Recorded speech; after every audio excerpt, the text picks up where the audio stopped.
एक समय की बात है। एक छोटे से गांव में जो पहाड़ की तलहटी में बसा था, एक युवक रहता था। गांव का हर व्यक्ति उसे एक ही कारण से जानता था, उसकी आलस्य। जहां बाकी गांव वाले खेतों और कार्यशालाओं में मेहनत करते थे, वहीं ध्रुव अपना पूरा दिन पेड़ के नीचे लेटे लेटे सोने और सपने देखने में बिताता था। एक दिन गांव में एक बुद्धिमान वृद्ध साधु आए। वे शांत, दयालु और ज्ञान से भरे हुए थे। वे गांव में घूम घूम कर भिक्षा मांग रहे थे। कुछ दिनों तक उन्होंने देखा कि ध्रुव हमेशा उसी पेड़ के नीचे पड़ा रहता है। आखिरकार साधु उसके पास गए और मुस्कुराकर बोले, बेटा, तुम सारा दिन यहाँ क्यों पड़े रहते हो? बाकी लोगों की तरह काम क्यों नहीं करते? ध्रुव ने कंधे उचकाकर आलस्य से उत्तर दिया, काम करना कठिन है, मुझे अच्छा नहीं लगता, मुझे तो बस आराम करना पसंद है। साधु मुस्कुराए और धीरे से बोले, क्या तुम चाहते हो कि एक दिन अमीर बनो? यह सुनकर ध्रुव की आंखें चमक उठी। भला कौन अमीर नहीं बनना चाहता? साधु ने पहाड़ की ओर इशारा करते हुए कहा, उस पहाड़ के उस पार एक गुफा है, जिसमें एक बहुत ही दुर्लभ और कीमती हीरा है।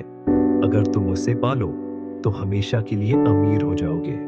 ध्रुव उत्साहित तो हुआ, लेकिन माथे पर बल डालकर बोला, लेकिन वो पहाड़ बहुत बड़ा है, चढ़ाई करना तो मुश्किल लगेगा। साधु ने सिर हिलाया, अगर अपने सपनों के लिए इतना भी नहीं कर सकते, तो शायद तुम्हें अमीरी सच में चाहिए ही नहीं। और साधु वहां से जाने लगे। रुकिए, ध्रुव चिल्लाया, मैं जाऊंगा। क्या आप सच कह रहे हैं? साधु ने शांति से उत्तर दिया, हाँ, पर गुफा सिर्फ पहाड़ के पीछे नहीं है। तुम्हें पूरा पहाड़ चढ़ना होगा और दूसरी ओर उतरना होगा। ध्रुव घबराया जरूर, लेकिन उत्सुक और लालायित भी था। उसने पहले कभी ऐसा कुछ नहीं किया था, लेकिन हीरे का ख्याल उसके भीतर ऊर्जा भर रहा था। उसने थोड़ा सा खाना और पानी लिया और यात्रा पर निकल पड़ा। चढ़ाई कठिन थी, उसके पैर दुख रहे थे, शरीर पसीने से भीग गया और सांसें तेज हो गईं। पर ठंडी हवा का झोंका और हीरे की उम्मीद उसे आगे बढ़ा रहे थे। पहली बार उसने खुद को धक्का दिया। जब वह पहाड़ की चोटी पर पहुंचा, तो नजारा देखकर दंग रह गया। दृश्य अद्भुत था और उसे गर्व महसूस हुआ कि वह इतनी दूर तक आ पहुंचा है। लेकिन यात्रा अभी खत्म नहीं हुई थी। अब उसे दूसरी ओर उतरना था। यह हिस्सा और भी कठिन था। फिसलन वाले पत्थर, तीखे रास्ते और कोई आसान कदम नहीं। वह कई बार फिसला और गिरा, लेकिन हार नहीं मानी। उसके मन में हीरे की उम्मीद जिंदा थी। आखिरकार वह गुफा तक पहुंचा। उसने कोने कोने में तलाश की, लेकिन वहां कोई हीरा नहीं था। बार बार खोजा, पर कुछ भी नहीं मिला। गुफा खाली थी। थका हारा और निराश होकर ध्रुव बैठ गया। उसने सोचा, साधु ने मुझसे झूठ क्यों बोला? मुझे इतनी दूर क्यों भेजा? और अब तो उसे वापसी में फिर पहाड़ चढ़ना और गांव लौटना था। एक पल के लिए उसने सोचा कि गुफा में ही रह जाए, लेकिन वह जानता था कि बिना भोजन और आश्रय के वह ज्यादा दिन नहीं टिकेगा। उसे याद आया कि पहाड़ की चोटी पर उसे कितना गर्व हुआ था। वही स्मृति उसे हिम्मत देने लगी। थका होने के बावजूद वह उठा और वापसी की कठिन चढ़ाई शुरू की। उसके शरीर में दर्द था, सांसें भारी थीं, लेकिन उसने कदम दर कदम आगे बढ़ना जारी रखा। लंबे संघर्ष के बाद वह फिर से चोटी पर पहुंचा और धीरे धीरे नीचे उतरकर गांव वापस आ गया। सीधा साधु के पास गया, थका और नाराज। आपने मुझसे झूठ कहा, ध्रुव बोला, वहां कोई हीरा नहीं था। साधु ने दयालु मुस्कान के साथ कहा, लेकिन मुझे लगता है कि तुम्हें उससे भी कीमती चीज मिल गई है।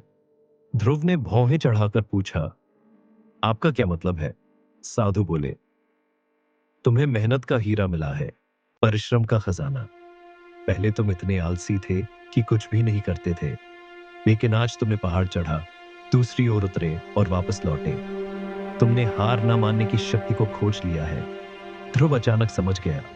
उसे एहसास हुआ कि उसमें हमेशा से अद्भुत काम करने की क्षमता थी, लेकिन उसका आलस्य उसे रोक रहा था। अब उसने जाना कि असली खजाना सोना हीरा नहीं, बल्कि कठिनाई झेलकर आगे बढ़ने की शक्ति है। उस दिन के बाद से ध्रुव बदल गया।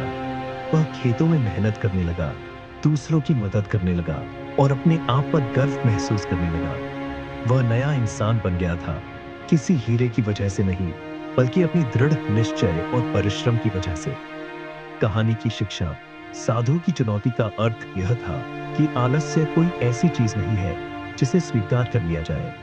यह एक बंधन है जिसे चुनौती देकर तोड़ना पड़ता है। ध्रुव की तरह जब हम अपने आराम के घेरे से बाहर कदम रखते हैं, तभी असली विकास की शुरुआत होती है। सच्ची प्रगति तब आती है जब हम कठिनाइयों का सामना करते हैं, परिश्रम करते हैं और तब भी चलते रहते हैं जब हार मान लेना आसान लगता है। आलस्य पर विजय पाने के लिए हमें बड़े और अर्थपूर्ण लक्ष्य बनाने चाहिए। ऐसे लक्ष्य जो हमें प्रेरित करे, भले ही रास्ता लंबा और कठिन क्यों न हो। इसके साथ ही अनुशासन भी आवश्यक है, यानी रोज की आदतों और दिनचर्या पर टिके रहना, चाहे मन हो या न हो। अनुशासन ही हमें तब आगे बढ़ाता है जब प्रेरणा साथ छोड़ देती है। आखिरकार आलस्य कोई स्थायी गुण नहीं है, यह एक मानसिकता है जिसे बदला जा सकता है। बदलाव की शुरुआत प्रयास से होती है। जब हम आराम छोड़कर जीवन के पहाड़ों का सामना करने का साहस करते हैं, तभी हमें अपनी असली ताकत का एहसास होता है।